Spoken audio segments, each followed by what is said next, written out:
The USDA's Natural Resources Conservation Service is a valuable partner for farmers and ranchers who want to protect their land and their water.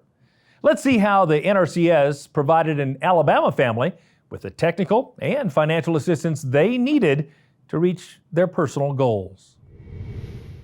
Father and son Stanley and Andy Sumners are the second and third generation of their family to live and farm in this part of northeast Alabama.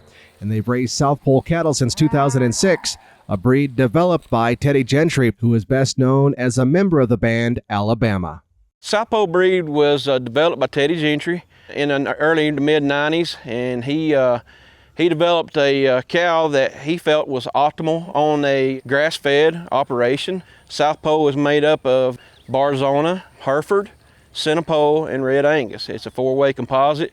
We have a registered full-blood herd of South Pole cattle, about 100 mama cows, and we produce seed stock for the South Pole breeders. The guys that we've been selling our steers to have seemed to be well satisfied with them. We've had customers that's come back year after year to, get more South Poles. Seem like their customers enjoy eating the South Pole beef, and so it's just worked great for us.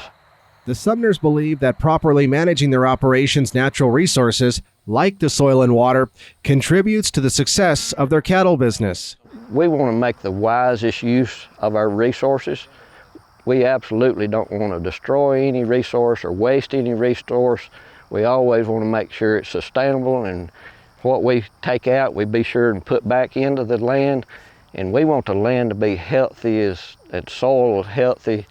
I mean, that's everything to us here on the farm, is how good the soil is and the ability to grow grass. Over the years, the Sumners have worked with USDA's Natural Resources Conservation Service to better manage the farm's soil and water. The NRCS team evaluated the operation and offered advice on practices that could help improve their resources. One important early step was to implement a strip grazing plan, which uses movable electric fencing to confine the cattle in a small section of pasture for a short time. When I say strip grazing, we're talking anywhere from 1/4 of an acre to 1/3 of an acre for about 50 head of cattle.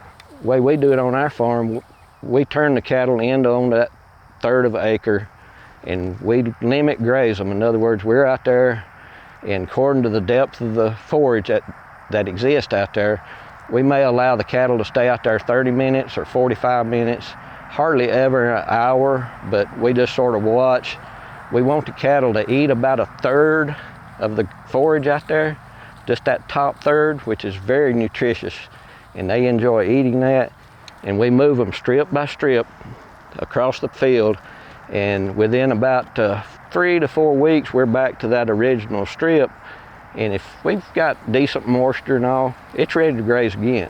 Overgrazing is still probably one of our biggest resource concerns that we have. Results in greatly diminished root systems of the plants.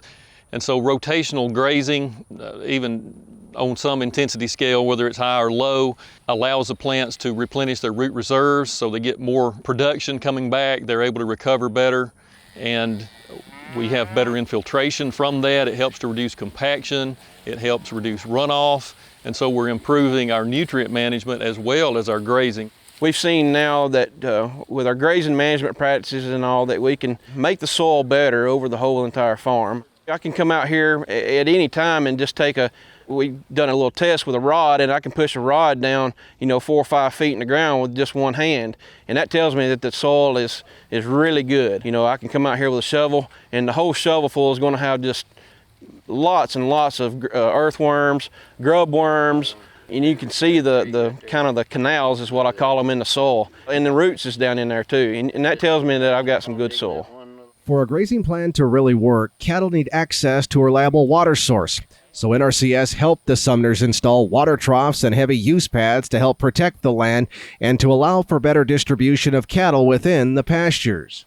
We devised a plan, and we tried to put something in that would give them a good quality water source and allow them to better utilize this part of the farm. We tied into the municipal system up at the barn, run the pipeline down, and put our water trough and heavy use area in. Heavy use areas are very important, and this aspect is because of the mud. You get into the wintertime, you can have a mud factor. It's just not good for cattle to be standing in. We've gone to putting in the concrete heavy use areas, gives cattle a good stable pad to stand on. There's no mud problems, just seems to work a lot better here. NRCS offers not only technical and design support, but also cost sharing to help put plans into practice. Financial systems, it just makes things a little bit more achievable. I think the bottom line on these farms are so razor thin between profit and loss. I think it just gives them an incentive to put in practices where they may not have done it otherwise. Me and my wife got married in 1975, which seems like a long time ago now. We were able to buy the 40-acre old cotton farm that was next door to us, which it didn't have any pasture on at all. NRCS cooperated with me and done cost share on planting permanent pasture in that field there. And even today, I'm still grazing cattle on that original fescue pasture. So that meant everything to us because we were just starting out from scratch. At the Sumner's farm, the land and cattle are healthy and thriving, and they believe that other farmers and ranchers can benefit from NRCS financial and technical assistance for their own conservation projects. It needs to be something that they're passionate about, something that they want to do. Sometimes I think where our role comes in is to kind of show them some things they may not have thought about or seen or wanted to do, and try to steer them in the right direction. Ultimately, it is their decision on how they put practices in, how they manage their farm. At the end of the day, we were able to have a few more cattle on the farm due to what practices that we implement here on the farm.